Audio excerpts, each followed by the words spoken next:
As we reported, fresh from his trip to NATO and Poland, the president was at the White House today and asked to explain a set of comments he made about Vladimir Putin. Lisa Desjardins has more on the political fallout.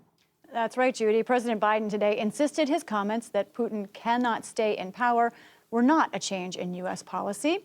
Here with me to discuss this and other political news are our fantastic Politics Monday team, Amy Walter of the Cook Political Report with Amy Walter and Tamara Keith of NPR.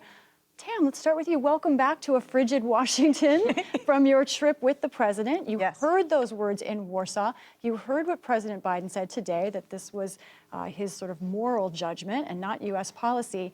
Do you understand what he meant, and what does it tell us about the White House right now? Well, it was definitely a double take moment when he said that at the very end of this speech. It was clearly, and sources have confirmed, and I think now the president himself has confirmed, that that was not part of the prepared remarks. That was not part of the plan.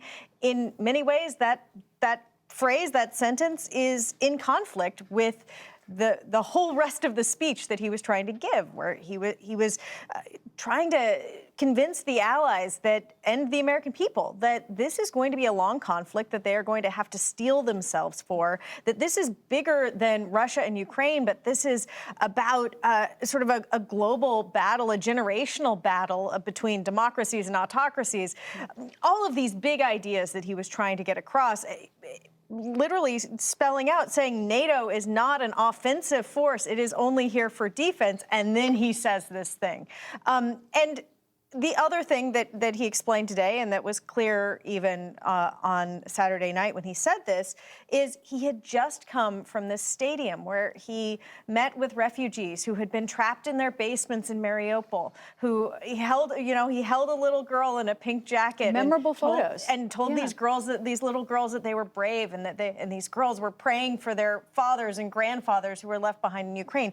So all of this emotion and passion comes with him blurting this out, and he is now defending it. He is both saying, I am not walking it back, and also, it is not a statement of administration policy. It is not a policy of regime change, but that does not change the fact that this has sort of derailed the conversation about what he was trying to have. Amy, what are the politics here for maybe a confusing moment for the president on a very important issue that Americans are watching closely, Ukraine? Right. Well, Americans, I think, would agree that this is a pretty popular statement.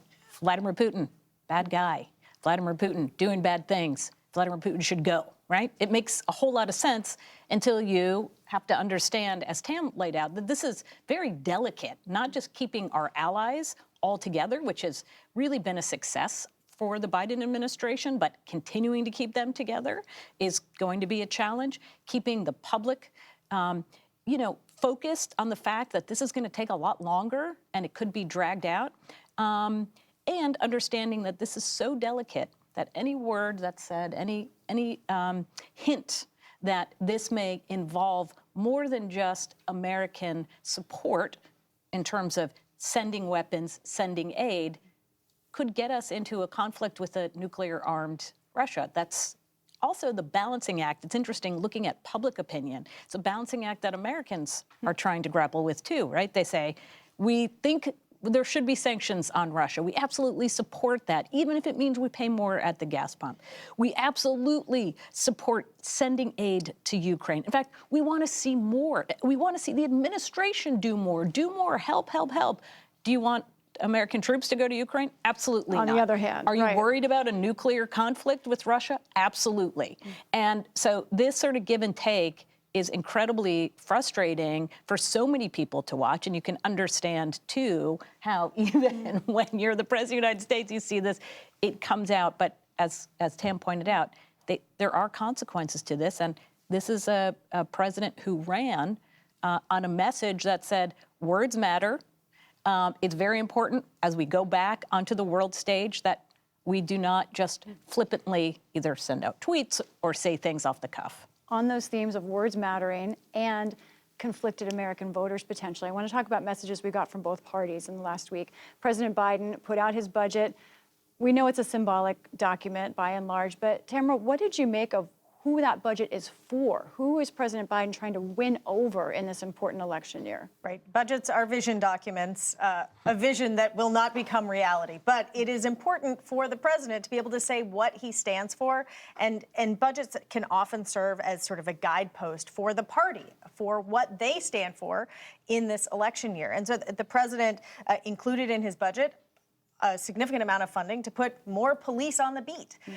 That is something he says he wants. It's something he's been talking about for a while. It is also a direct answer to the Democrats are soft on crime. Democrats want to defund the police. This is the president saying, I know that was a conversation in the last election. I would like the conversation in this election to be something different. Also, a billionaire's tax, which is a populist thing that progressives can get behind. Yeah, and it's such a contrast to where we were in 2021, right? When the president releases a budget that was $6 trillion, right? It was this vision of a robust government that was going to, large, large, like bigger than we've seen since the end of World War II, was going to do big things. Some of those things, like infrastructure, came true, but on so many of those other things, like the Build Back Better plan, which included many of these priorities, childcare, et cetera, that didn't happen. They also did not expect inflation to be where it is,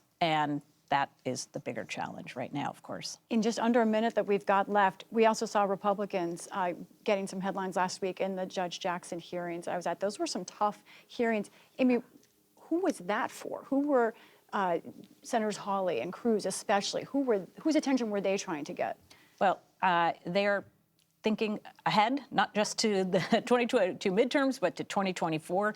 The issues that they were talking about, whether it's on critical race theory or some of the issues on gender specifically, that is something that we're hearing from Republican candidates as they're talking to base voters. So trying to get out in front right now on those issues while you have a platform. Does that work with are we seeing the base respond still to those issues? Well, they wouldn't be talking about it if they weren't responding.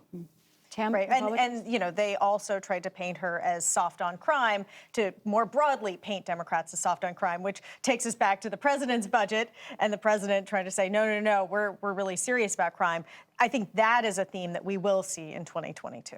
We magically have an extra 30 seconds, as it turns out.